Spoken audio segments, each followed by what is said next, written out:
Expédition intérieure. Il y a une image qui me revient souvent. Et si elle me revient, ce n'est pas par hasard. Je crois qu'elle dit quelque chose de très juste sur le corps, sur le sport, sur la performance et sur la manière dont on traverse certaines choses dans la vie. C'est l'image du judoka. Je n'ai pas fait du judo toute ma vie, j'y ai goûté, mais parfois il suffit de croiser une discipline, une logique, un geste pour qu'il te reste longtemps. Et ce qui me reste du judoka, c'est ça.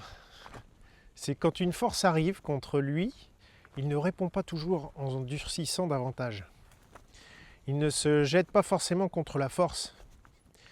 Il sent, il accompagne, il absorbe, il cherche l'angle juste.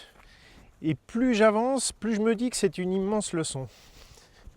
Parce qu'au fond, dans le sport, dans le corps, dans les conflits, dans le stress, dans certaines périodes de vie aussi, notre premier réflexe, c'est souvent l'inverse. On résiste, on se contracte, on veut tenir, on veut montrer qu'on ne pliera pas. Comme si être solide voulait forcément dire être dur. Et pourtant, avec les années, avec le cabinet, avec le sport, le cyclisme professionnel et avec ce que j'ai vu chez les autres, et chez moi aussi, je crois de moins en moins à ça.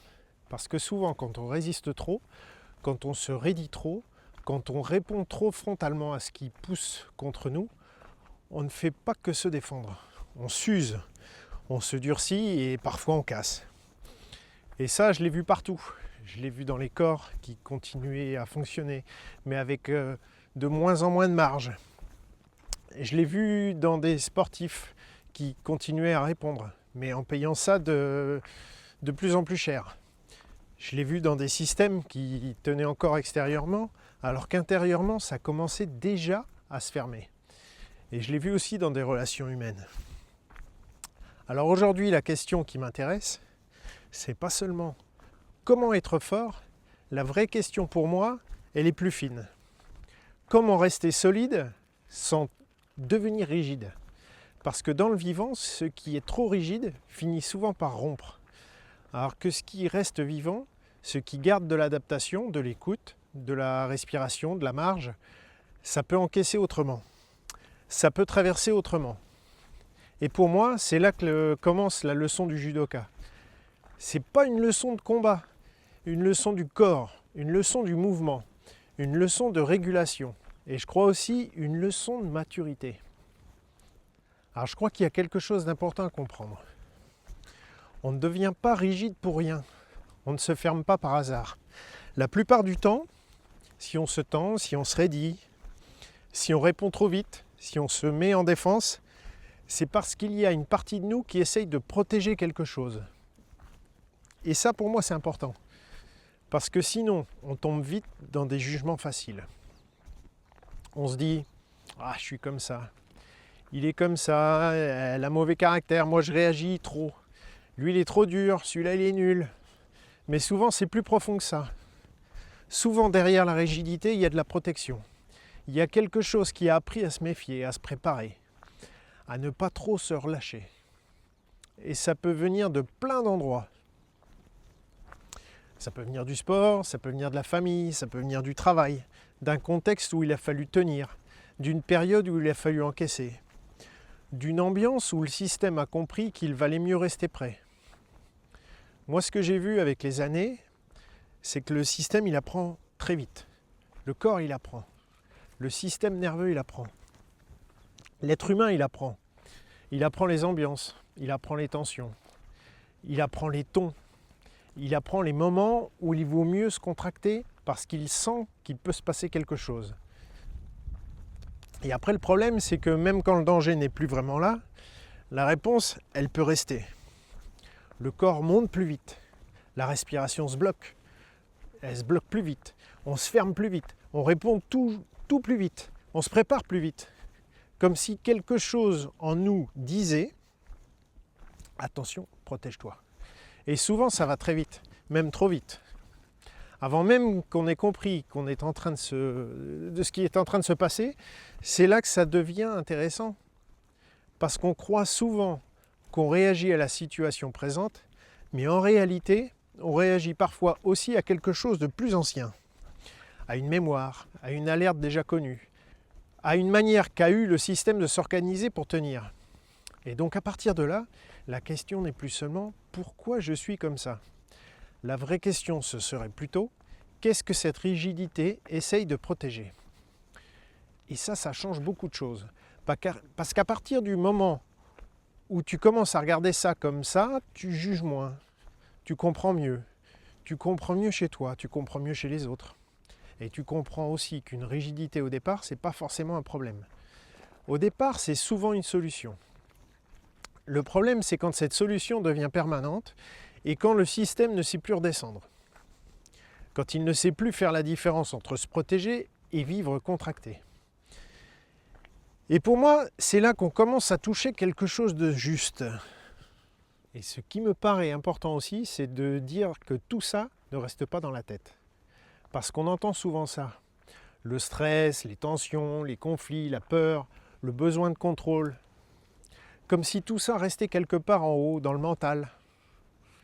Ben non, à un moment ça passe dans le corps.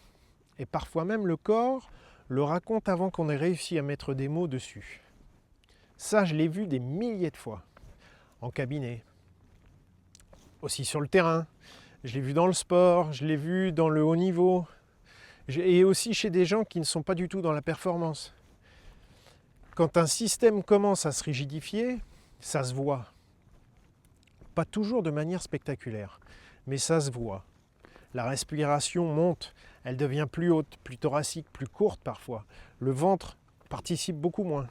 Le diaphragme perd de la liberté, le cou prend plus de charge, les épaules montent, la mâchoire se serre, le thorax devient moins souple, le bassin accompagne moins bien, le pied amortit moins finement, et petit à petit le mouvement devient plus coûteux.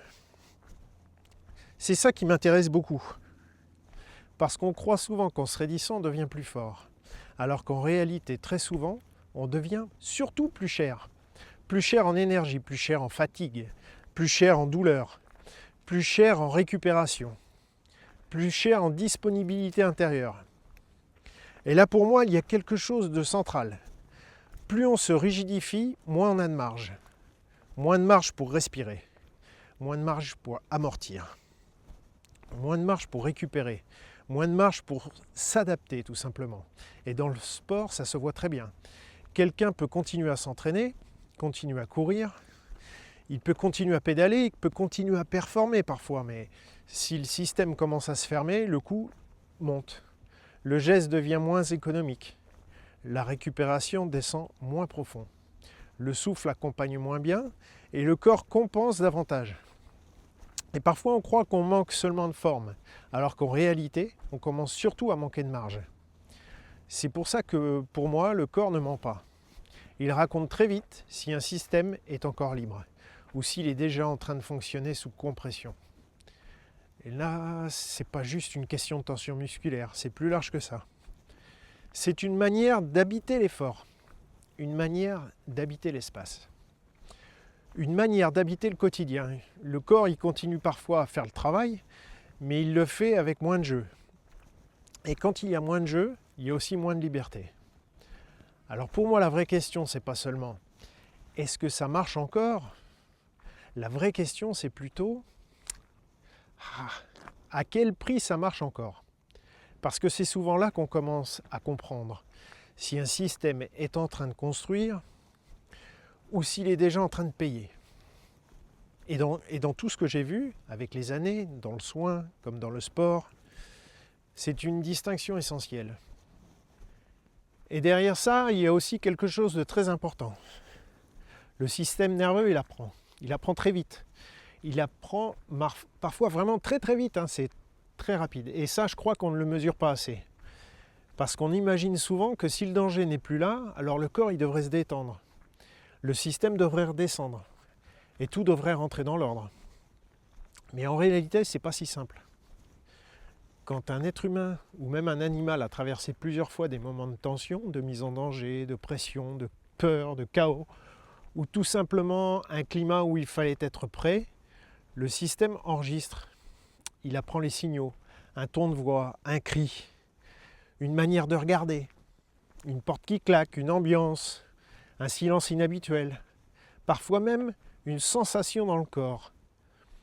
À partir du moment où ces choses-là ont été associées à du danger ou à de l'alerte, le système peut repartir en tension, avant même que le danger réel soit là.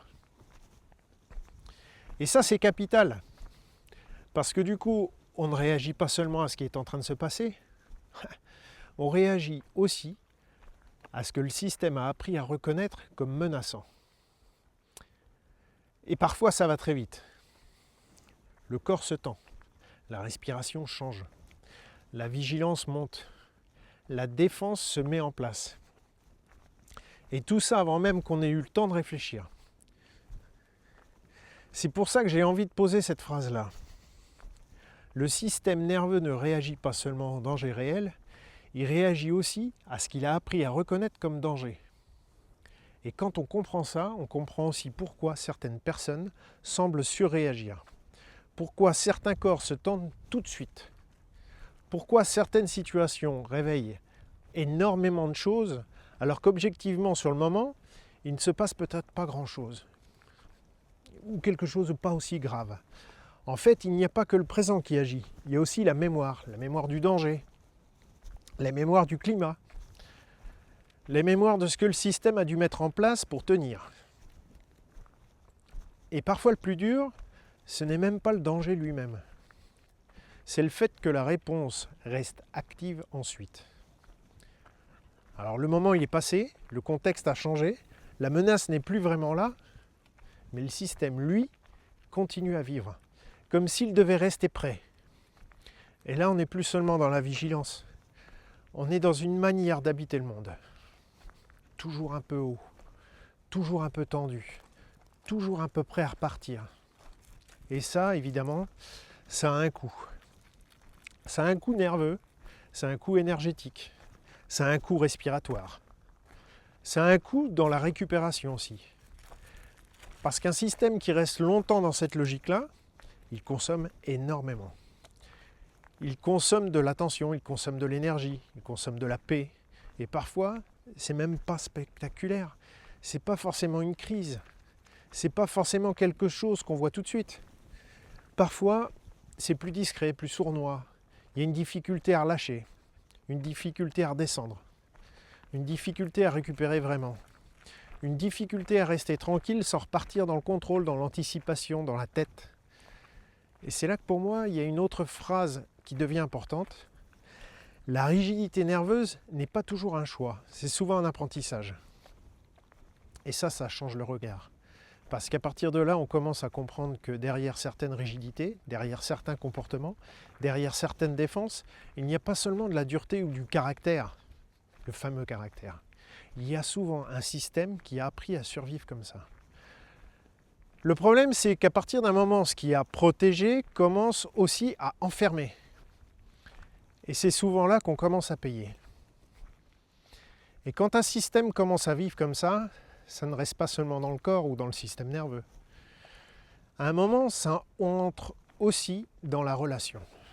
Et là, on le voit très vite.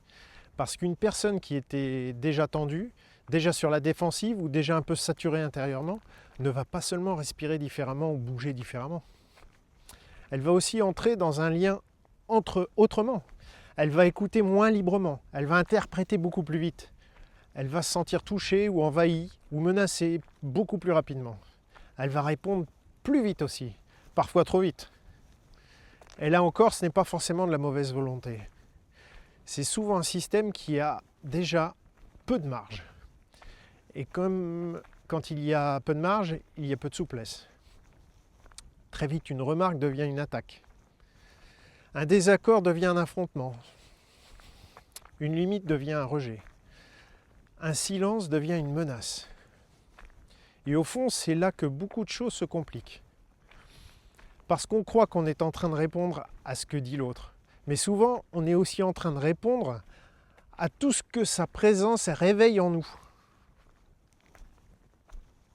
Et ça, pour moi, c'est une phrase importante. Dans la relation, on ne rencontre pas seulement l'autre, on rencontre aussi tout ce qui réveille en nous. Quand un système est déjà tendu, est déjà fermé, déjà préparé à se défendre, il n'écoute pas de la même manière. il ne laisse pas la même place, il ne nuance pas pareil. Il veut se protéger avant même d'avoir compris ce qui se passe vraiment. Et là, la relation change complètement. Elle n'est plus vraiment dans une rencontre, elle est dans une défense. L'un se raidit, donc l'autre se raidit aussi. L'un attaque, donc l'autre contre-attaque. L'un contrôle, l'autre se ferme ou explose. Et très vite, on n'est plus dans un échange, on est dans un système croisé de tensions croisées. Et dans ce système-là, on a souvent beaucoup moins de liberté, beaucoup moins d'écoute, beaucoup moins de présence, beaucoup moins de respiration. Et c'est pour ça que certaines relations deviennent si épuisantes. Pas seulement à cause de ce qui est dit, mais à cause de l'état dans lequel les systèmes se rencontrent. Pour moi, c'est quelque chose de très important à voir, parce que sinon, on réduit tout à une question de contenu. Qui a dit quoi? Qui a tort? Qui a raison? Mais parfois, le vrai problème, il est ailleurs. Le vrai problème, c'est que deux systèmes sont sans marge, ils sont en train de se rencontrer, se choquer. Et là, la moindre étincelle suffit. Alors évidemment, ça ne veut pas dire qu'il faut tout excuser, non, loin de là. Ça ne veut pas dire qu'il faut tout comprendre et ne plus poser de limites. Alors, pas du tout. Mais ça permet de voir les choses un peu plus justement. Et parfois aussi, ça permet de ne pas en rajouter. De ne pas en rajouter automatiquement de la rigidité à la rigidité. Parce qu'au fond, quand beaucoup de conflits, le vrai danger, ce n'est pas seulement la tension de départ. C'est ce que chacun rajoute par-dessus. Et là, la leçon du judoka revient encore. Ne pas nier la force, ne pas se soumettre, mais ne pas se jeter dedans de face non plus. Essayer de sentir ce qui se passe. Essayer de garder un peu d'axe. Essayer de ne pas se laisser aspirer par la rigidité de l'autre. Et ça, pour moi, c'est déjà une vraie compétence relationnelle. Alors, il y a aussi une autre forme de rigidité, une forme plus discrète, plus silencieuse, et parfois plus difficile à repérer. Ce n'est pas forcément celle qui crie, ou c'est pas forcément celle qui va attaquer, ce n'est pas forcément celle qui explose, c'est celle qui garde tout dedans, c'est celle qui retient, c'est celle qui encaisse, c'est celle qui ne dit pas, celle qui continue à avoir l'air de tenir alors qu'à l'intérieur, ça commence à se figer. Et ça, je crois qu'on le sous-estime beaucoup. Parce qu'on imagine souvent la rigidité comme quelque chose de visible, quelqu'un de dur, quelqu'un de fermé, quelqu'un de tendu. Mais il y a aussi des rigidités très calmes. Ce sont des gens qui ne font pas de bruit, des gens qui ne débordent pas. Ce sont des gens qui gardent beaucoup. Et parfois, c'est justement là que la compression est la plus forte. Parce que quand quelque chose ne peut pas se dire ou ne peut pas se déposer, ne trouve pas vraiment d'espace pour circuler, ça ne disparaît pas, ça reste. Et ce qui reste à force, ça se tasse, ça se condense, ça devient une tension de fond, une fatigue sourde, un nœud intérieur, une perte d'élan, parfois même une forme d'anesthésie, comme si le système avait appris à réduire un peu la vie en lui pour ne pas déborder. Et là pour moi, il y a une phrase vraiment importante. Ce qui ne s'exprime pas s'imprime. Ça peut s'imprimer dans le corps, dans la respiration, dans le sommeil, dans le tonus, dans la fatigue, dans l'irritabilité, dans la manière de se couper de soi. Et il y a une autre phrase que j'ai envie de garder ici. Ce qui ne circule pas se fige. Et au fond, ça rejoint quelque chose de très ancien dans la lecture ostéopathique du vivant. Quand ça ne circule plus bien, la santé s'appauvrit. Alors je ne parle pas seulement de circulation vasculaire au sens strict. Je parle plus largement de circulation, la respiration, le mouvement, les fluides, l'information, l'expression, la capacité du système à laisser passer, à absorber, à adapter. Quand cette circulation diminue, le vivant perd de la liberté. Et quand il perd de la liberté, la fonction s'appauvrit. La respiration ne fonctionne plus pareil. Le corps ne fonctionne plus pareil. La récupération ne fonctionne plus pareil. La relation ne fonctionne plus pareil. Et là, on retrouve aussi quelque chose de très fort en ostéopathie. La structure et la fonction se répondent sans arrêt. Quand quelque chose se fige dans la structure, la fonction devient plus pauvre. Et quand la fonction ne peut plus s'exprimer librement, la structure finit elle aussi par s'organiser autour de cette restriction. Autrement dit, le système s'adapte, mais il s'adapte parfois en réduisant, en se comprimant, en vivant avec moins de marge.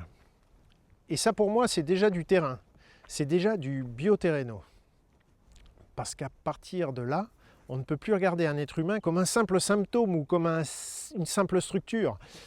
On peut regarder dans quel environnement il vit, dans quel climat il évolue, dans quel niveau de sécurité ou d'insécurité il baigne. Parce que l'environnement agit profondément sur le système nerveux, et donc sur la respiration, et donc sur la récupération, donc sur la mécanique, et donc sur l'équilibre global du système. Un système qui vit longtemps dans un climat de tension, de pression, de non-dit, d'imprévisible, de conflit ou de charge invisible ne fonctionne pas pareil. Il se protège. Et parfois, à force de se protéger, il se fige. Et c'est pour ça qu'il me paraissait important de parler de ça, parce que ça montre que la santé, ce n'est pas seulement l'absence de douleur, ce n'est pas seulement une structure en place, ce n'est pas seulement une performance correcte. La santé, c'est aussi la capacité à faire circuler la respiration, l'élan, le mouvement, la récupération, la parole, les émotions, les ajustements, les limites. Quand ça circule, il y a de la vie. Quand ça ne circule plus, la rigidité s'installe. Et ça ne veut pas dire qu'il faut tout dire tout le temps à tout le monde. C'est pas ça le sujet. Le sujet, c'est plutôt de sentir qu'est-ce qui en moi n'a plus d'espace, qu'est-ce qui est retenu depuis trop longtemps et qu'est-ce qui est comprimé, qu'est-ce qui est figé ou tassé, qu'est-ce qui n'a pas trouvé de voie juste pour exister. Parce que souvent, ce n'est pas l'émotion le vrai problème. Le vrai problème, c'est quand elle n'a plus aucun endroit où passer. Et là oui, ça finit par peser sur tout le reste. Et quand un système il reste longtemps comme ça, quand il garde trop, quand il retient trop, quand il ne redescend plus vraiment, quand ça circule moins bien, il se passe souvent quelque chose de très humain. Le système cherche une issue, il va chercher une porte, un soulagement, un moyen de tenir, un moyen de calmer, un moyen de ne plus sentir autant, un échappatoire en quelque sorte. Et ça, je crois qu'il faut le regarder avec un peu plus de justesse. Parce qu'on juge souvent, très vite, les comportements. On dit ça c'est mauvais, ça c'est pas sain, ça c'est un vrai problème. Parfois oui, bien sûr. Mais avant d'être un problème, c'est souvent aussi une tentative de régulation. Quand un système est trop tendu, trop saturé, trop verrouillé, il cherche quelque chose qui va l'aider à baisser la pression, ou à tenir, ou à remplir un vide, ou à garder une sensation de contrôle. Et cette issue, elle peut prendre beaucoup de formes.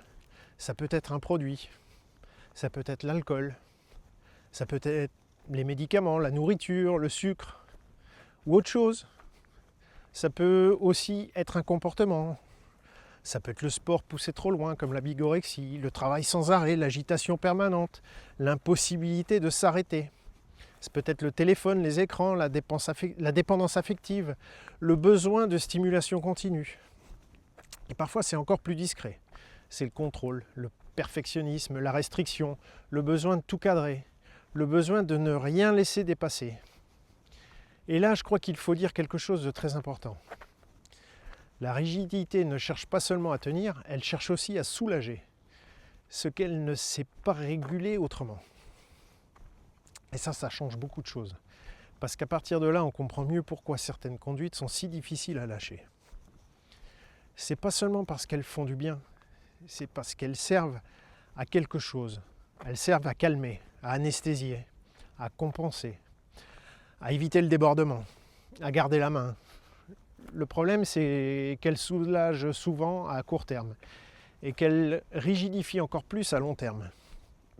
Elles donnent un répit, mais elles augmentent le coût global. Elles évitent un trop-plein sur le moment, mais elles empêchent parfois le système d'apprendre une autre régulation. Et ça, dans le sport, c'est très important aussi. Parce qu'on peut croire qu'on est juste très discipliné, très engagé ou très sérieux, alors qu'en réalité, on est peut-être déjà en train d'utiliser l'entraînement pour tenir psychiquement, pour ne pas sentir, pour ne pas ralentir, pour ne pas laisser remonter autre chose. Et là, le sport, dans ces cas-là, ne joue plus tout à fait le même rôle. Il n'est plus seulement un lieu d'expression ou de construction, il devient aussi un moyen de compensation. Alors, je ne dis pas ça pour moraliser du tout, hein, c'est pas ça le sujet. Je dis ça parce que je l'ai vu, je l'ai constaté plusieurs fois. Et parce que pour moi, la bonne question n'est pas est-ce que ce comportement est bon ou mauvais. Il n'y a pas de jugement. La bonne question, c'est plutôt qu'est-ce que ce comportement essaye de réguler? Qu'est-ce qu'il essaye de calmer? Qu'est-ce qu'il évite? Qu'est-ce qu'il contient comme message? Qu'est-ce qui l'empêche de remonter? Parce que tant qu'on ne voit pas ça, on risque de vouloir enlever l'issue, sans comprendre pourquoi le système s'y accroche autant. Et là, on se trompe complètement. Parce qu'un système ne lâche pas facilement ce qui l'aide à tenir, même si ça lui coûte cher. Alors, il faut d'abord qu'il sente qu'une autre voie est possible. Un autre appui, une autre régulation, une autre manière de redescendre, de tenir, de contenir, de respirer, de traverser. Et pour moi, c'est là que le sujet devient vraiment intéressant, parce qu'on sort du jugement brut et on commence à lire la fonction. Et souvent, ça change tout. Alors, il y a aussi une forme de rigidité qu'on admire souvent. Et c'est peut-être pour ça qu'elle est parfois encore plus difficile à voir. C'est l'hyper-contrôle. Vu de l'extérieur, ça peut impressionner. Quelqu'un qui tient, quelqu'un qui gère ou qui anticipe, quelqu'un qui ne laisse rien dépasser, quelqu'un de très cadré, très sérieux, très discipliné. Et dans le sport, forcément, ça peut facilement passer pour une qualité. Mais en réalité, c'est pas toujours de la maîtrise. C'est parfois de la crispation très bien organisée. Et pour moi, la différence, elle est vraiment importante. Parce qu'il y a une vraie différence entre être structuré et vivre dans un système où tout doit être contrôlé. Et tout ça, c'est pour éviter qu'autre chose apparaisse. L'hyper-contrôle n'est pas simplement aimer l'ordre. C'est très souvent, ce n'est plus se sentir en sécurité sans contrôle. Et là, on comprend mieux pourquoi ça prend autant de place. Parce qu'au fond, derrière, il y a souvent une peur. Il y a la peur du débordement, la peur du chaos, la peur de sentir, la peur de perdre la main ou de se retrouver face à quelque chose qu'on ne sait pas contenir autrement. Alors on se contrôle. On contrôle le corps, on contrôle l'entraînement, on contrôle les horaires, on va contrôler la nourriture, à l'excès parfois, on contrôle l'image, les réactions, on contrôle les émotions, on contrôle parfois jusqu'à la spontanéité. Et sur le moment, ça peut donner une impression de stabilité. Mais cette stabilité est souvent fragile parce qu'elle dépend d'un verrouillage permanent.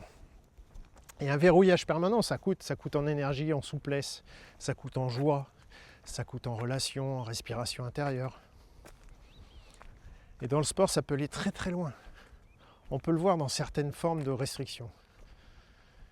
Dans le contrôle du poids, par exemple, j'en ai parlé tout à l'heure, dans le rapport à la nourriture, dans l'obsession du détail, dans le perfectionnisme, dans la peur de rater, dans le besoin de ne jamais relâcher.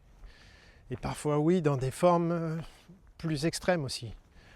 L'anorexie, par exemple, dans certaines rigidités alimentaires, certains rapports obsessionnels au corps. Là, on n'est plus simplement dans la discipline, on est dans quelque chose de plus profond, dans un système qui essaye de tenir en verrouillant. Et c'est pour ça que j'ai envie de poser cette phrase-là. Maîtriser, c'est pas verrouiller. Parce qu'on confond souvent les deux. On croit que plus on contrôle, plus on est solide. Alors qu'en réalité, à partir d'un certain point, plus on contrôle, plus on réduit la liberté du système. Et là oui, on peut continuer à avoir l'air fort, mais intérieurement, ça devient de plus en plus étroit. Ça devient de plus en plus coûteux, de plus en plus fatigant, de plus en plus pauvre. Et ça, je trouve que c'est important aussi. C'est important de le dire aussi dans le monde du sport. Bon, pas seulement dans le sport, parce qu'il y a des rigidités qui sont récompensées. La dureté, le contrôle, le refus de céder, la capacité à toujours tenir, la capacité à ne rien montrer. Tout ça, ça peut être applaudi. Alors que parfois, c'est pas de la force, c'est de la peur qui s'est organisée. Et c'est là que la vraie question revient. Qu'est-ce que ce contrôle protège ? Qu'est-ce qui l'empêche de montrer ? Qu'est-ce qui l'empêche de remonter ? Qu'est-ce qu'il contient à tout prix ? Parce que tant qu'on ne voit pas ça, on risque de s'attaquer au contrôle lui-même, sans comprendre pourquoi il s'est installé. Et là, on se juge, on culpabilise, on se durcit encore un peu plus. Alors que le vrai travail, il est ailleurs. Le vrai travail, c'est de retrouver cette sécurité intérieure pour ne plus avoir besoin de tout verrouiller. Et ça, c'est pas du laisser aller. Ce n'est pas devenir flou. Ce n'est pas baisser l'exigence. C'est retrouver une forme de confiance plus vivante. Une confiance qui ne vient pas du contrôle total, mais de la capacité à sentir, ajuster, contenir, respirer et choisir. Et pour moi, c'est là qu'on sort vraiment de la rigidité. Alors moi, le sport, je ne le vois pas seulement comme de la performance. Je ne l'ai jamais vécu comme ça. Bien sûr, il y a l'effort, le résultat, l'envie de progresser. Il y a le niveau, il y a le travail. Pour moi, le sport, ça a toujours été aussi un endroit où on se rencontre. On se rencontre physiquement, on se rencontre nerveusement, on se rencontre mentalement. On voit comment on réagit, on voit comment on respire, on voit comment on récupère, on voit comment on supporte l'inconfort, la frustration, la fatigue, le doute. Et c'est pour ça que je trouve le sport si intéressant, parce qu'il révèle. Il révèle beaucoup, il révèle notre rapport au contrôle, notre rapport à la douleur, notre rapport à la peur, notre rapport à la limite, notre rapport à l'image aussi. Et au fond, c'est pour ça que j'ai eu envie de parler de ce sujet-là. Parce que le sport peut être un terrain de liberté immense. Ça peut être un terrain de construction, un terrain de découverte, un terrain de présence. Mais il peut devenir aussi autre chose. Il peut devenir un lieu où on se rigidifie, un lieu où on se contrôle trop, un lieu où on cherche à tenir coûte que coûte. Un lieu où on produit encore, mais en se coupant peu à peu de ce qu'on est en train de vivre à l'intérieur réellement. Et ça, je l'ai vu. Je l'ai vu chez des sportifs. Je l'ai vu dans le haut niveau. Je l'ai vu aussi chez des gens qui font du sport avec sincérité, passion, mais qui à un moment commencent à glisser vers quelque chose de plus dur, de plus fermé, de plus obligé. Et là, le sport, il ne joue plus exactement le même rôle. Il est plus seulement un espace d'expression, il devient parfois un espace de compensation. Parfois on court pour vivre, et parfois on court aussi pour ne pas sentir. Parfois on s'entraîne pour construire, et parfois aussi pour ne pas laisser une chose remonter. Alors je dis pas ça pour casser le sport, bien au contraire, c'est pas le sujet. Je dis ça parce que j'aime le sport. Je dis ça parce que je crois qu'il peut être une formidable expédition intérieure. Mais justement, si on aime le sport vraiment, il faut aussi avoir le courage de voir tout ça. Voir à quel moment il nous construit et à quel moment il commence à nous raidir. Voir à quel moment il nous ouvre et à quel moment il devient plus étroit, à quel moment il nous rend plus vivants et à quel moment il nous aide seulement à tenir. Et pour moi, c'est une vraie question, pas une question théorique, une vraie question de terrain. Parce qu'au fond, tu peux avoir un très beau niveau, un très beau volume, de très bonnes séances, une vraie discipline, et malgré tout, être déjà en train de perdre quelque chose. Tu perds du jeu, du plaisir, de la marge, de l'écoute, de la liberté intérieure. Et quand ça commence à disparaître, il faut regarder ça, pas avec peur, pas avec culpabilité, mais avec lucidité. Parce que sinon on continue, on pousse, on charge, on tient, et on ne voit pas qu'en dessous, le système commence déjà à se fermer. Et ça pour moi, c'est vraiment central. Le sport peut être un lieu de vérité, mais à condition de ne pas en faire seulement un lieu de contrôle. Alors tout ce que je viens de dire sur le sport, c'est aussi applicable à toutes nos activités humaines. Ça peut être le travail, le business, toutes ces relations qui font qu'on va se rigidifier. Ça peut être des lieux de construction dans le travail, dans l'expression artistique aussi. Il y a une marge où on peut basculer.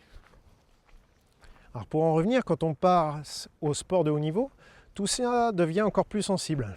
Parce qu'à ce niveau-là, il ne s'agit plus seulement de s'entraîner ou de progresser, il faut répondre, il faut répéter, il faut tenir, récupérer vite, il faut rester crédible, garder sa place. Il faut vivre dans un rythme, dans une pression, dans un environnement qui demande toujours plus. Et forcément, dans ce contexte-là, la rigidité peut trouver un terrain favorable. Parce qu'il faut de la discipline, il faut de l'engagement, il faut de la précision, évidemment, il faut de la régularité. Tout ça est vrai. Le problème, c'est pas l'exigence. Le problème, c'est le moment où l'exigence glisse vers une manière de vivre tout entier sous tension. Et ça, dans le haut niveau, ça arrive. La performance entre partout, dans le sommeil, dans la nourriture, dans l'image, dans la manière de parler, dans la manière de ressentir, dans la manière de cacher ce qui ne doit pas déranger. Et à partir de là, certains systèmes deviennent très efficaces. Mais aussi de moins en moins libres. On tient, on répond, on fait le job, on continue, mais intérieurement, il y a parfois de moins en moins d'espace. Et ça, je l'ai vu. Je l'ai vu dans le cyclisme professionnel, je l'ai vu chez des athlètes, je l'ai vu chez des membres de staff aussi, bien évidemment. Et je l'ai vécu. Parce qu'à un moment, c'est pas toujours une grande cassure spectaculaire. Parfois, ça commence plus discrètement. Une accumulation, quelqu'un qui souriait beaucoup, qui ne sourit plus. Quelqu'un qui avait de l'élan et qui commence à traîner des pieds. Quelqu'un qui parlait avec feu et qui se met à parler tout doucement. Quelqu'un qui soupire beaucoup, qui perd sa lumière, perd son envie, sa passion. Comme si quelque chose en lui continuait à faire le travail, mais sans plus vraiment être vivant dedans. Et ça, pour moi, c'est très important, parce que souvent, les premiers signes ne sont pas dans les chiffres. Ils sont dans la présence, dans le regard, dans l'élan, dans la manière d'entrer en journée, dans la manière de porter son corps, dans la posture, dans la façon dont la joie se retire. On l'a vu aussi ces dernières années chez certains coureurs, chez certains sportifs de très haut niveau. Des gens immenses, bourrés de talent, des gens solides, admirés. Et pourtant, à un moment, c'est pas le manque de talent qui les arrête.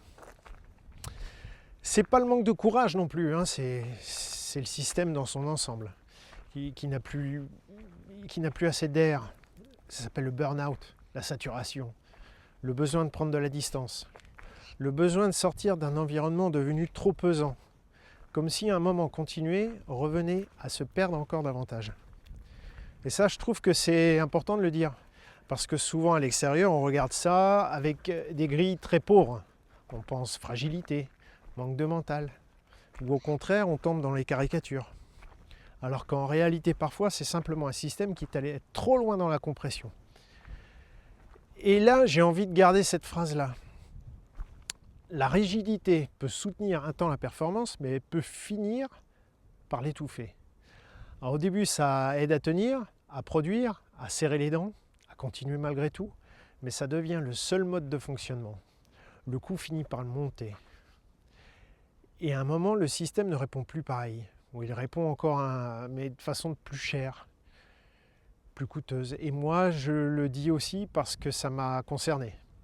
Pas comme athlète cette fois, mais comme homme de terrain, comme membre d'un staff, comme quelqu'un qui a beaucoup donné à ce milieu, et à un moment, moi aussi, j'en pouvais plus. C'était épuisant. Pas seulement physiquement, globalement, nerveusement, humainement. Et c'est aussi pour ça que je suis parti. Donc pour moi, la question du haut niveau, c'est pas seulement comment faire plus, comment optimiser davantage. C'est aussi comment faire tout ça sans perdre l'humain. Comment devenir plus fort sans se déshumaniser. Comment garder de l'exigence sans fabriquer des systèmes inhabitables. Parce qu'un athlète, c'est pas juste un moteur, mais un staff non plus. C'est pas juste une fonction. C'est pas juste quelqu'un qui doit tenir. Ce sont des êtres humains traversés par du visible et de l'invisible. Et si on oublie ça, on peut construire des systèmes très performants dehors, mais de moins en moins respirables dedans. Et pour moi, c'est là qu'on commence à payer cher. Alors il y a aussi une raison plus personnelle pour laquelle ce sujet me parle autant. Je ne parle pas seulement de ce que j'ai vu dans le sport, dans le soin ou dans le haut niveau. Je parle aussi de ce que certaines situations de vie m'ont obligé à regarder autrement. Avec le temps, le recul, avec le travail personnel, je me rends compte que dans beaucoup de relations tendues, le premier réflexe, c'est souvent de répondre de face. Se défendre, se raidir, vouloir remettre de la clarté, vouloir corriger, vouloir dire non très fort pour ne pas se faire avaler. Et ça, je crois que beaucoup de gens le reconnaissent. Avec un père, avec une mère, avec un compagnon, une compagne, mais aussi dans le travail. Avec un supérieur hiérarchique, avec une personne qui a du pouvoir, avec une structure, avec un environnement où la pression, l'agressivité, le contrôle ou certains comportements très durs finissent par devenir presque normaux. Et parfois, il y a là aussi quelque chose de plus large que les individus. Il y a une culture, une histoire, des héritages de dureté, de survie, de hiérarchie forte, des contextes où il a fallu tenir, contrôler, ne pas montrer trop de faiblesse. Et quand tout ça n'est pas vraiment mis en conscience, ça continue parfois à vivre dans la manière de manager, de parler, d'exiger, de tenir les autres. Et ça se transmet aussi. De ces moments-là, on a envie de répondre, et c'est humain. Mais ce que certaines expériences m'ont appris, c'est qu'il y a parfois autre chose à voir. À un moment, on peut commencer à ne plus regarder seulement le comportement en surface. On peut commencer à voir aussi ce qu'il raconte, la rigidité, le besoin de contrôler, la difficulté à lâcher, la tension, la manière de tenir l'autre, la manière de garder la main. Et là, quelque chose peut changer. Parce qu'on ne voit plus seulement une attaque. On commence aussi à voir une adaptation, une manière de survivre, une manière ancienne de se tenir debout, une structure, une posture. Et ça ne veut pas dire excuser. Ça ne veut pas dire nier ce qui blesse. Ça ne veut pas dire de redevenir naïf. Ça veut juste dire qu'on n'est plus obligé de répondre toujours de la même manière. Parce qu'à partir du moment où tu vois que la rigidité de l'autre est aussi une organisation de survie, tu peux commencer à ne plus nourrir le système automatiquement. Tu peux arrêter de rajouter de la rigidité à la rigidité. Et pour moi, c'est une vraie bascule. Pas devenir mou, pas céder, pas se taire, mais rester beaucoup plus ancré, plus observateur, moins inspiré, moins réactif dans l'instant. Et là oui, on retrouve très clairement la leçon du judoka. Ce n'est pas nier la force, ni se soumettre, mais ne pas se casser contre elle non plus. Je crois qu'au fond, dans beaucoup de relations, y compris professionnelles, c'est un apprentissage essentiel. Apprendre à voir plus clair. Apprendre à sentir ce qui m'appartient et ce qui ne m'appartient pas. Apprendre à poser une limite sans entrer automatiquement dans la guerre. Parce que quand on a vécu longtemps dans certains systèmes, on finit parfois par croire que pour être solide, il faut se durcir aussi. Comme si la seule réponse possible à la rigidité, c'était la contre-rigidité. Or, je crois de moins en moins à ça. Je crois que la vraie solidité est ailleurs, dans la capacité à voir, à sentir, à poser, à ne pas se laisser envahir, mais sans perdre son centre. Et pour moi, ça aussi, c'est du terrain. Pas seulement un terrain familial ou intime, aussi un terrain professionnel. Et au fond, je crois que c'est le même apprentissage. Alors, il y a un truc qu'on confond souvent. On pense que pour être ferme, il faut devenir dur. On pense que pour poser une limite, c'est forcément entrer dans l'affrontement. Comme si dire non voulait obligatoirement dire attaquer. En vrai, non, c'est une limite, c'est pas une guerre. Une limite, c'est plus simple que ça. C'est dire ça, non, ça, je le vois, ça, je ne le prends plus. Ça, je n'ai plus envie de fonctionner comme ça. Et je n'ai pas besoin de casser l'autre pour exister face à ça. Le problème, c'est que pour beaucoup de gens, ça n'a absolument rien d'évident.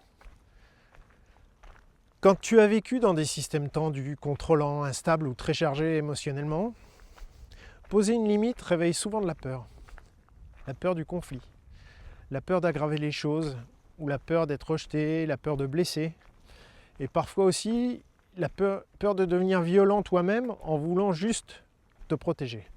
Alors on part souvent dans un des deux extrêmes, soit on encaisse trop, soit on explose, soit on se tait, soit on coupe brutalement, soit on se laisse envahir, soit on part au combat. Et entre les deux, il manque quelque chose. Une fermeté calme. Quelque chose de plus simple, de plus propre, de plus net. C'est pas mou, c'est pas agressif non plus, c'est juste clair. Je vois ce qui se passe, je sens ce que ça me fait. Je sais que je n'ai pas entré là-dedans et je peux rester debout sans transformer ça en champ de bataille. Ça change beaucoup de choses. Parce qu'à partir de là, tu n'es plus obligé de réagir tout de suite. Tu peux sentir, tu peux laisser passer la première montée, tu peux choisir le moment, la forme, la distance. Parfois poser une limite, c'est parler. Dire simplement non, ça ce n'est pas acceptable pour moi. Non, je ne veux plus qu'on me parle comme ça. Non, je n'entrerai pas dans cet échange sur ce ton-là. Parfois poser une limite, c'est se retirer. Pas dans la fuite, pas dans le mépris, juste parce que tu sens que continuer là, maintenant, ne produira absolument rien de bon. Parfois poser une limite, c'est réduire l'exposition. C'est voir moins, répondre moins, laisser moins d'accès, ne plus offrir la même place à quelqu'un qui charge tout au lieu de respecter ce lien. Et parfois la limite la plus importante, elle est intérieure. C'est arrêter de vouloir convaincre à tout prix. Arrêter de vouloir réparer ce que l'autre ne veut pas regarder. C'est aussi arrêter de croire qu'en expliquant mieux ou en étant plus juste, plus calme, plus intelligent, tu finiras forcément par obtenir une autre relation. Et ça, c'est dur, parce qu'on reste parfois très longtemps dans des systèmes qui nous demandent de nous quitter nous-mêmes, de maintenir un semblant de paix. Mais cette paix-là, ce n'est pas une paix. Le corps, lui, il le sait. Il le sait dans la tension, dans la fatigue. Il le sait dans la colère rentrée, dans cette sensation d'être encore sorti de toi pour éviter le désordre. Donc oui, une limite, c'est pas une guerre. Et oui, il y a une autre phrase qui compte ici. La relation n'a pas plus de valeur que la vérité intérieure qu'elle t'oblige à abandonner. À partir du moment où une limite devient claire, tu as moins besoin de violence intérieure pour la tenir. Tu as moins besoin de monter aussi vite, moins besoin de te justifier autant. Tu peux juste tenir ta ligne, et c'est là qu'on voit vraiment la différence entre rigidité et solidité, justement. La rigidité attaque ou se ferme brutalement. La solidité, elle reste là, plus calme, plus nette, plus ancrée. Elle n'a pas besoin de faire la guerre pour exister. Alors au fond, si je reviens autant sur cette histoire de rigidité, c'est pas pour faire une théorie de plus. C'est pas parce que le terrain m'a appris ça. C'est le corps qui me l'a appris. C'est le sport qui me l'a appris, le soin aussi, le haut niveau. À force de voir des corps, des sportifs, des athlètes, des gens qui tiennent, des gens qui saturent, des gens qui se blessent, des gens qui continuent à répondre mais de plus en plus cher, il y a une chose qui revient tout le temps. La performance durable, elle a besoin de souplesse. Pas seulement de force, pas seulement de volonté, pas seulement de discipline, pas seulement de charge. Elle a besoin de souplesse dans le corps, dans la respiration, dans le système nerveux, dans la récupération, dans la manière d'ajuster. Il y a quelque chose d'essentiel derrière ça. La souplesse est une condition de la capacité d'adaptation. Parce qu'au fond, un système vivant, ce n'est pas un système qui sert fort tout le temps. C'est un système qui peut s'adapter. Il peut s'adapter à l'effort, il peut s'adapter à la charge, s'adapter à l'environnement, s'adapter aux contraintes, s'adapter au relationnel, à l'imprévu, à ce que la vie, le sport, le terrain lui mettent devant. Et au fond, la vie ne se passe jamais dans un équilibre figé. Elle bouge, elle oscille, elle compense, elle s'ajuste. Et ça, c'est peut-être une des choses les plus importantes à comprendre. La vie tend vers l'équilibre, mais son expression, c'est le déséquilibre. Le vivant est sans arrêt en train de répondre, de corriger et de se réorganiser. Et dans ce mouvement-là, ce qui compte, ce n'est pas d'être parfaitement stable.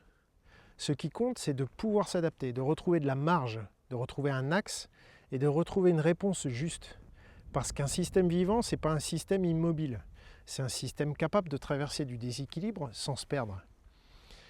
Et un système trop rigide, lui, il s'adapte mal.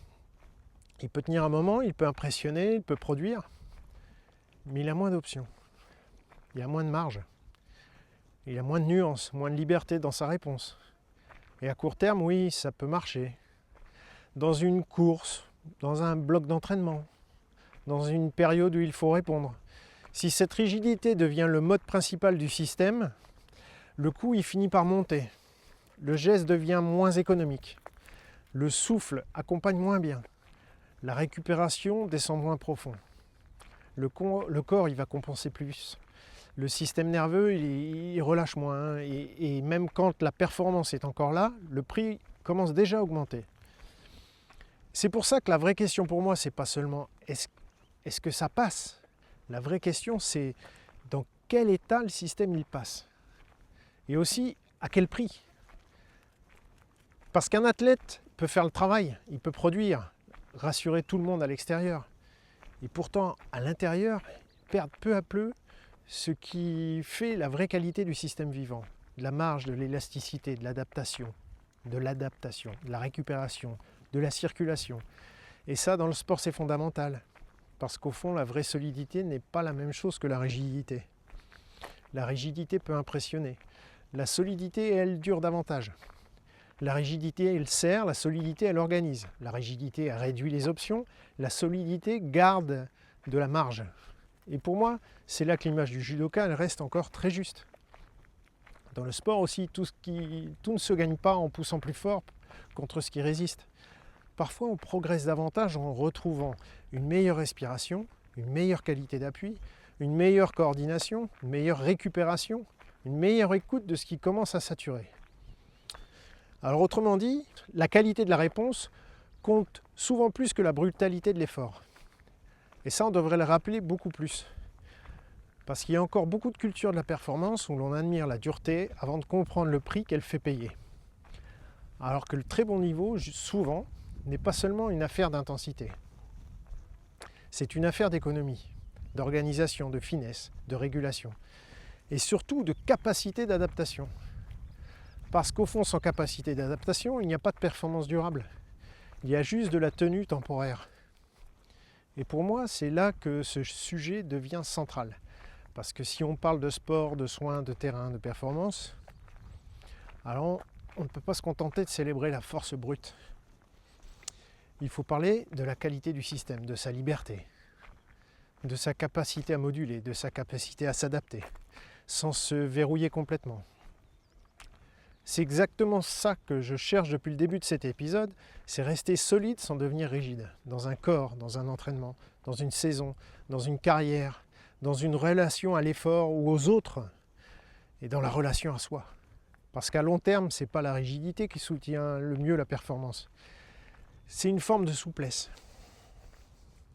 C'est une forme de souplesse organisée, une intelligence d'adaptation, une qualité de régulation. Et ça, le terrain finit toujours par te le montrer. Il te montre très vite la différence entre ce qui tient fort un moment et ce qui reste vivant assez longtemps pour durer. Alors, à un moment aussi, il y a une question très simple qui arrive. Comment on voit qu'un système commence à payer le prix de cette rigidité ? Parce que le plus souvent, ça ne tombe pas du ciel. Ça ne commence pas forcément par une grosse blessure. Ça ne commence pas forcément par l'effondrement total. Souvent, ça commence plus discrètement. Et c'est justement pour ça que c'est important de savoir le lire. Le premier signe, souvent, c'est que tout devient un peu plus coûteux. Tu continues, tu fais les séances, tu réponds. Mais tout demande plus d'efforts pour un même résultat, plus de tension pour produire le geste, plus de fatigue après, plus de temps pour revenir. Comme si le système faisait encore le travail, mais avec moins de liberté. Et ça, c'est un signal important. Parce qu'on croit parfois qu'on manque juste de forme, alors qu'en réalité, on commence surtout à manquer de marge. Un autre signe, c'est la récupération. Tu dors, mais tu récupères moins bien. Tu lèves le pied, mais ça ne redescend pas vraiment. Tu prends un jour plus calme, mais intérieurement, le système reste haut. Le corps ne retrouve pas vraiment sa vraie disponibilité. Et ça aussi, ça compte beaucoup, parce qu'un système qui ne redescend plus bien, c'est souvent un système qui vit déjà trop serré. Il y a aussi les signaux dans le corps, les mêmes zones qui reviennent. Le même cou douloureux, la même mâchoire qui se bloque, le même mollet en tension, le même tendon qui grince, qui fait mal, le même pied qui n'assure pas, le même bassin avec ses douleurs, ses compensations. Comme si tout le corps disait « je tiens encore, mais je n'ai plus beaucoup d'options ». Et quand un corps n'a plus beaucoup d'options, il compense. Quand il compense trop, le coup monte encore. Il y a aussi la respiration, une respiration plus haute, on en a déjà parlé, moins ample, plus retenue, moins profonde dans la récupération. Ça peut paraître banal, mais ce n'est pas un détail. Parce qu'un système qui respire moins librement, c'est souvent un système qui commence à vivre avec moins de place. Moins de place pour amortir, moins de place pour relâcher, moins de place pour s'adapter.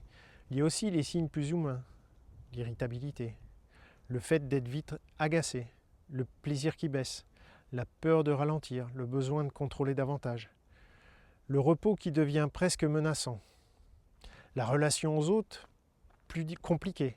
Et ça, c'est très important parce qu'à partir du moment où le repos devient menaçant, par exemple, il faut écouter. Souvent, ce n'est pas le repos le vrai problème, c'est ce qu'il risque de laisser remonter. Et là, on commence à sentir que le système n'est plus seulement fatigué, il peut être déjà en train de se refermer. Parfois aussi, ça se voit dans la présence.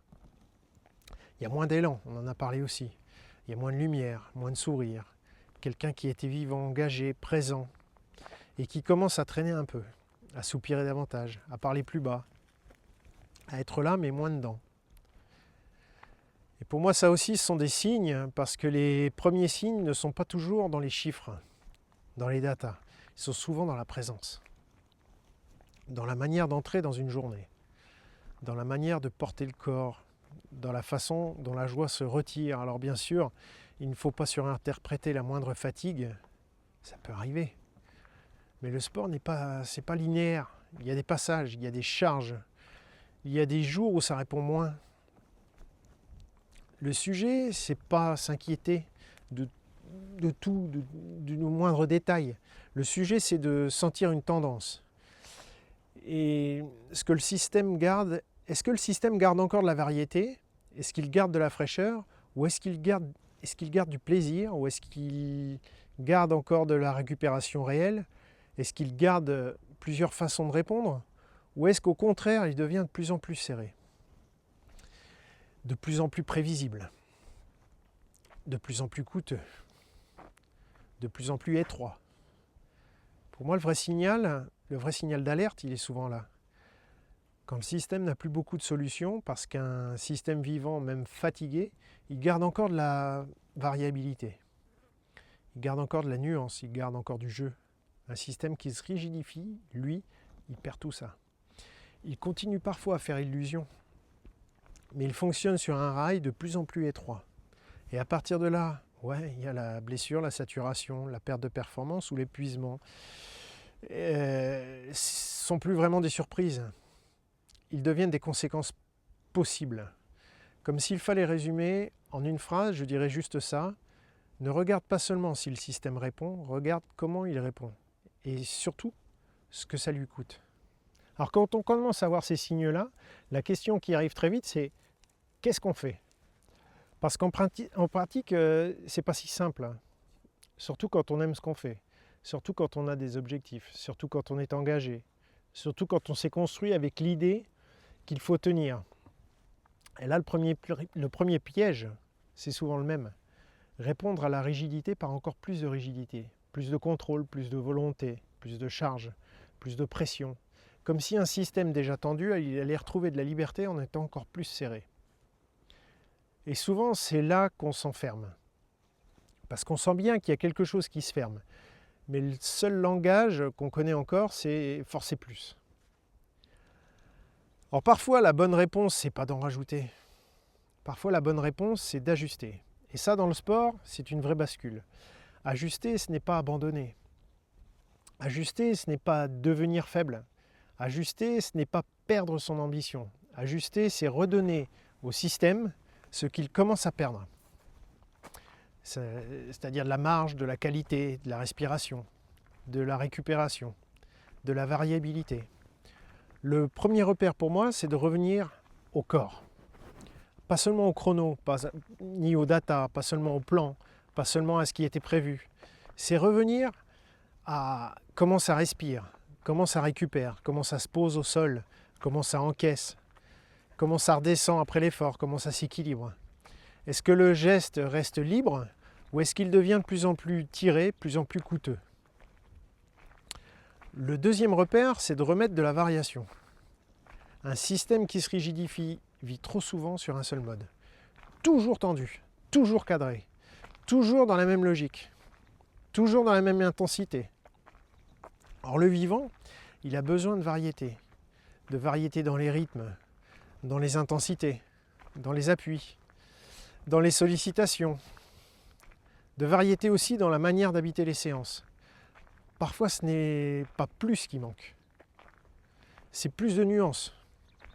Le troisième repère, c'est la récupération, parce qu'une récupération sur le papier, pas juste une journée off vécue dans la culpabilité, une vraie récupération, une récupération qui récupère, qui redonne du souffle, qui redonne de la disponibilité, qui fait redescendre le système pour de vrai. Parce qu'il y a aussi ça, certains sportifs, ils savent très bien s'entraîner, mais ils ne savent plus très bien récupérer. Et quand la récupération ne récupère plus, le reste finit toujours par coûter plus cher. Alors, le quatrième repère, ce n'est pas maîtriser les signaux faibles. Le haut du thorax qui travaille trop, la mâchoire qui se serre davantage, le sommeil qui perd en profondeur, le plaisir qui baisse, l'irritabilité qui monte, la peur d'alléger, la difficulté à s'arrêter, tout ça ce sont des informations, pas des faiblesses. Ce ne sont pas des détails, ce sont des informations. Et plus on les écoute tôt, moins on a besoin d'attendre que le système parle plus fort. Et puis il y a aussi quelque chose qu'il faut appeler par son nom, l'épuisement. Parce qu'à force de tenir, de compenser, de serrer, de répondre dans un système qui a déjà perdu de la marge, on ne parle plus seulement de fatigue, on parle parfois d'épuisement. Ça peut être l'épuisement physique ou nerveux, l'épuisement intérieur, l'épuisement de l'élan. Et là, le corps essaye encore de faire face, il compense, il tire sur ses réserves. Il économise là où il peut, il tient comme il peut. Mais à un moment, le prix devient bien plus profond. Perte de poids, perte de récupération, perte de tonus vital, fragilisation, troubles hormonaux parfois. Qualité tissulaire qui s'appauvrit et à long terme chez certains systèmes, ça peut aller jusqu'à toucher la qualité osseuse par exemple. La densité, la solidité de fond. Autrement dit, le corps ne fait pas que fatiguer, il commence à se vider. Et pour moi, ça c'est une distinction importante. Une fatigue normale, ça se récupère. Un épuisement, lui, il demande autre chose. Il demande qu'on arrête de rajouter, qu'on lise autrement, qu'on redonne au système de quoi se reconstruire. Parce qu'à ce stade-là, il ne s'agit plus seulement de performance. Il s'agit de préserver le vivant. Et puis, il y a aussi quelque chose de très important, c'est revenir à la qualité de la réponse. Pas seulement à la quantité d'effort, pas seulement à la brutalité, pas seulement à la force pure. Dans une séance avec une phase de charge, dans une reprise, dans une fatigue, la vraie question n'est pas toujours comment faire plus. Parfois, la vraie question, c'est comment faire mieux avec un système plus libre. Comment redonner de l'organisation, de la coordination, de la respiration, de la marge. Et ça change tout. Parce qu'on sort d'une logique où l'on rajoute sans cesse. Pour revenir à une logique de qualité du vivant, parfois ça veut dire alléger, parfois ça veut dire décaler, parfois ça veut dire travailler autrement. Parfois ça peut dire faire un pas de côté pour éviter d'en prendre 10 ensuite. Et ça, il faut le redire, ajuster, ce n'est pas abandonner. Très souvent, c'est une compétence de longévité. Ceux qui durent ne sont pas seulement ceux qui encaissent le plus, ce sont souvent ceux qui sentent à temps quand le système est en train de se fermer et qui savent remettre de la marge, de la récupération, du mouvement, de la lecture, de la qualité. Parce qu'au fond, on ne sort pas d'un système rigide en l'écrasant davantage. On en sort en lui redonnant de la possibilité. Et pour moi, c'est là que commence la vraie régulation. Alors au fond, si j'ai eu envie de faire cet épisode, ce n'est pas seulement pour parler de rigidité, comme d'une idée ou d'une théorie. C'est parce que cette question, je la retrouve partout. Dans le corps, dans le sport, dans la performance, dans la récupération, dans les relations humaines. Dans certaines périodes de vie aussi où on sent que quelque chose pousse fort contre nous. Et dans tout ça, l'image du judoka me paraît juste. Parce qu'elle rappelle quelque chose d'essentiel. On ne traverse pas tout en force. On ne progresse pas toujours en serrant davantage. On ne se protège pas toujours mieux en se raidissant. Et on ne devient pas plus solide en se fermant complètement. Bien au contraire, parfois c'est même l'inverse. Et quand on retrouve de la souplesse, on retrouve de la vraie tenue. Dans le sport, ça se voit très bien. Un système trop tendu finit par coûter plus cher, comme on l'a vu. Un corps trop verrouillé compense davantage. Un système nerveux trop haut récupère moins bien. Une discipline trop rigide peut finir par étouffer ce qu'elle voulait faire grandir. Et pourtant, on continue souvent à confondre force et dureté, alors que le terrain montre autre chose. Il montre que ce qui dure n'est pas toujours ce qui sert le plus fort. Il montre que ce qui performe longtemps n'est pas toujours ce qui force le plus. Il montre que la qualité d'adaptation vaut souvent plus que la brutalité de l'effort. Et ça, pour moi, c'est une leçon immense. Parce qu'elle vaut pour le geste, elle vaut pour l'entraînement, la récupération, la qualité d'accompagner, la manière de sentir quand un système commence à se fermer. C'est pour la manière aussi de ne pas ajouter de la violence à un corps, à un mental ou à une relation déjà trop chargée. S'il fallait résumer cet épisode en une phrase, ce serait peut-être celle-ci. La vraie force n'est pas dans la rigidité. La vraie force est dans une souplesse capable de tenir. Une souplesse qui ne fuit pas. Une souplesse qui ne cède pas à tout. Une souplesse qui n'est pas molle. Une souplesse organisée, vivante, ancrée. Et pour moi, c'est là que le sport rejoint vraiment l'expédition intérieure. Parce qu'au fond, s'entraîner, performer, récupérer, durer, ce n'est pas seulement produire. C'est apprendre à mieux se lire, à mieux sentir quand ça construit, à mieux sentir quand ça compresse, à mieux sentir quand il faut pousser. Et à mieux sentir quand il faut redonner de l'espace. C'est peut-être ça, au fond, la vraie maturité du terrain. Parce qu'on ne gagne pas toujours en forçant davantage, mais souvent en répondant plus juste. Et je crois que cette question-là dépasse largement le sport. Mais elle garde pour moi son point d'ancrage ici, dans le corps, dans la performance, dans la régulation, dans la manière de rester vivant à l'intérieur de ce qu'on demande à son système. Alors si cet épisode te parle, que tu sois sportif, praticien, entraîneur, ou simplement quelqu'un qui sent qu'il se durcit pour tenir, peut-être que la question à garder, ce n'est pas comment devenir plus dur. Peut-être que la vraie question, c'est comment rester solide sans devenir rigide. Et parfois, rien que cette question change déjà la façon de s'entraîner, de récupérer, de traverser et de vivre. Peut-être que le prochain épisode ira encore plus loin dans cette idée-là. Parce qu'il y a des moments où la vie ne se présente pas comme un combat, mais comme un passage étroit. Et dans ces moments-là, non plus, on ne passe pas en force. Merci d'être là, vraiment. On se retrouve très bientôt dans la suite d'Expédition intérieure.